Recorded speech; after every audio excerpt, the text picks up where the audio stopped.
بسم اللہ الرحمن الرحیم۔ السلام علیکم ورحمۃ اللہ وبرکاتہ۔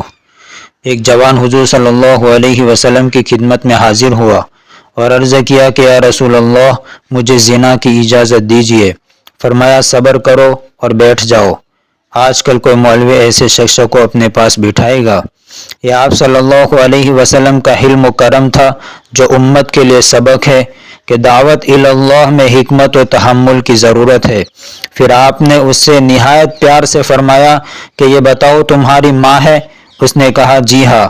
فرمایا اگر تمہاری ماں سے کوئی زنا کی اجازت چاہے، کہا کہ تلوار سے اسے مار دوں گا۔ پھر آپ نے فرمایا تمہاری بہن ہے؟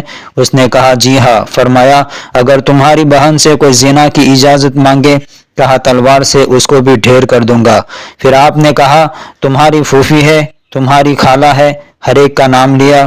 اس جوان نے ہر ایک کے لیے یہی کہا کہ میں تلوار سے اس کا کام تمام کر دوں گا۔ پھر حضور نے کس پیارے انداز میں اس کو سمجھایا کہ جس کے ساتھ تم زنا کی اجازت مانگتے ہو وہ کسی کی بہن، کسی کی بیٹی، کسی کی ماں، کسی کی پھوپھی ہے، کسی کی خالہ ہوگی۔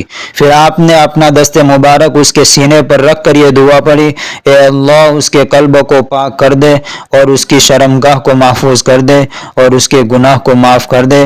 صحابی عرض کرتے ہیں کہ اس کے بعد زندگی بھر مجھے کبھی زنا کا وسوسہ بھی نہیں آیا۔